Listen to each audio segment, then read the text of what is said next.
25 જણાના ધામેલા લઈને ન આવો। અમારા ખેડૂતોના પાક સાવ નાશ થઈ ગયા છે। હવે નવા ગતકડા ન લાવો।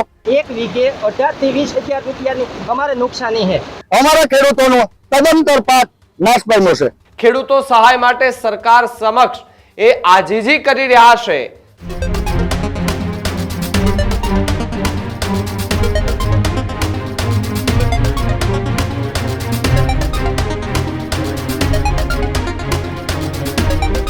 છેલ્લા 10 દિવસમાં વરસેલા વરસાદે ગુજરાત અને ખાસ એમાં સૌરાષ્ટ્રમાં તબાહી મચાવી છે।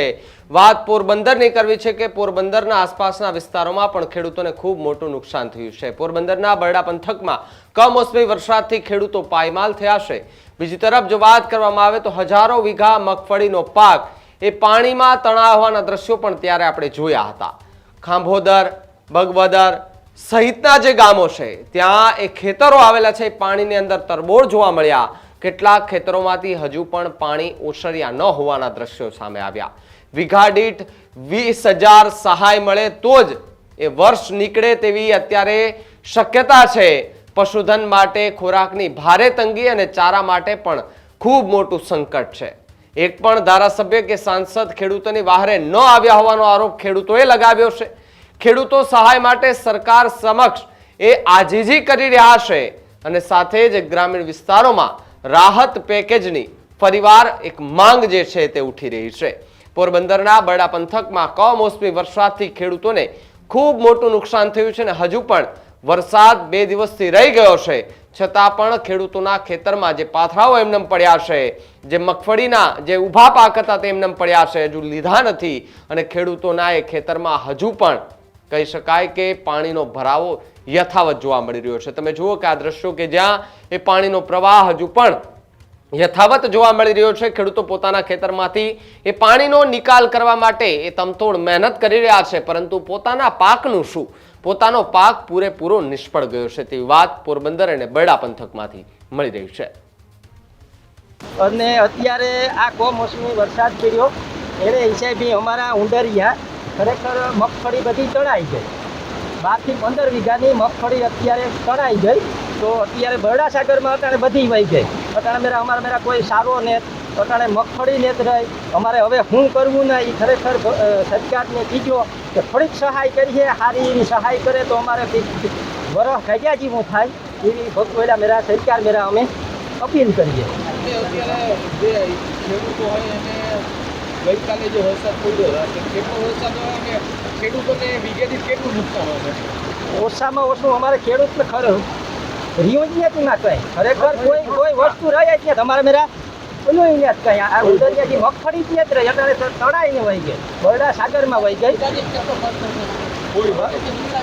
નુકસાની તો રહી જ નથી, માંડવી જ નથી રહી તો હવે નુકસાનીની તો શું વાત કરવી। નુકસાની ખરેખર 18 થી 20 વીઘે, એક વીઘે 18 થી 20 હજાર રૂપિયાની અમારે નુકસાની છે।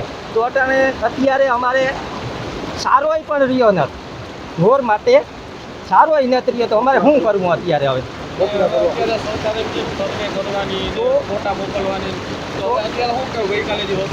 હવે આમાં કોઈ સર્વે કરવાનો તો કોઈ પ્રશ્ન રહ્યો જ નથી। હવે ક્યાં સર્વે કર્યો? આમાં સર્વે ક્યાં કર્યો? મગફળી જ નથી રહી ખેતરમાં તો હવે શું કરવું? આ લાઈવ દેખાય તમે? આ લાઈવ છે જ અત્યારે, લાઈવ અત્યારે અમારે આ જ માપરું ખેતર છે।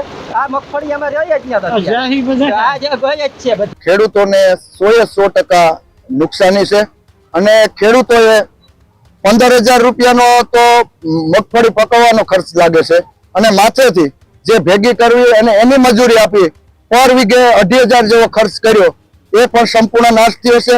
પર વીઘે ખેડૂતોને નુકસાન 17 થી 18,000 રૂપિયાનું ખેડૂતોને નુકસાન થયું છે। અને બીજું, સરકાર નવા ગતકડા કાઢે છે, ઓફલાઈન ઓનલાઈન સર્વે। હવે કઈ સરકારને વિનંતી કરવા માંગુ છું મીડિયાના માધ્યમથી કે આ તમારા ગતકડા બંધ કરો અને ખેડૂતોને તમે સહાય મળે એ રૂપે વધુ કામ કરો। અને જો તમે સેટેલાઇટની વાત કરતા હોય તો તમારું સેટેલાઇટથી તમે જોઈ લો ખેડૂતોના હાલ ક્યાં છે। આજે ખેડૂતોની મગફળી ખેતરમાંથી તણાઈ ગઈ છે, અહીંયા બાજુમાં બરડા સાગરમાં વહી ગઈ છે। ખેડૂતોનો સંપૂર્ણ પાક 100% પાક નિષ્ફળ ગયો છે અને મીડિયાના માધ્યમથી હું સરકારશ્રીને એટલી વિનંતી કરવા માંગુ છું કે ઢોર માટેનો જે ગાય ભેંસ માટેનો ચારો રહ્યો નથી. પહેલાના વખતમાં જે ઘાસડી આવતી એ ખેડૂતો માટે ઘાસડીનું વિસ્તરણ કરે એવી પણ એક નમ્ર અપીલ કરું છું. અને ખેડૂતો સંપૂર્ણપણે પાક નષ્ટ થયો છે તો એ બાબતમાં સરકાર મોટું પેકેજ જાહેર કરે એવી હું આ મીડિયાના માધ્યમથી સરકારશ્રીને વિનંતી કરવા માંગુ છું. હવે પ્લીઝ જે સત્તા પક્ષમાં બેઠા છે એ લોકોને કહેવા માંગુ છું 25 જણાના ધામેલા લઈને ન આવો. અમારા ખેડૂતોના પાક સાવ નાશ થઈ ગયા છે. હવે નવા ગતકડા ન લાવો એવી હું એક ખેડૂત તરીકે વિનંતી કરી રહ્યો છું. અમારા ખેડૂતોનો તદંતર પાક નાશ પામ્યો છે. ગ્રામ્ય વિસ્તારમાં જે રીતે આખો વરસાદ થયો છે, કેટલો વરસાદ અંદાજિત પડ્યો હશે અને ખરેખર ખેડૂતોને જો ઉભા કરવા હોય તો કેટલી સહાય ચૂકવવી જોઈએ સરકારે? તો બરડા પંથક અને પોરબંદર જિલ્લામાં 3 ઇંચથી માંડી અને 8 ઇંચ સુધીના વરસાદ પડ્યા છે.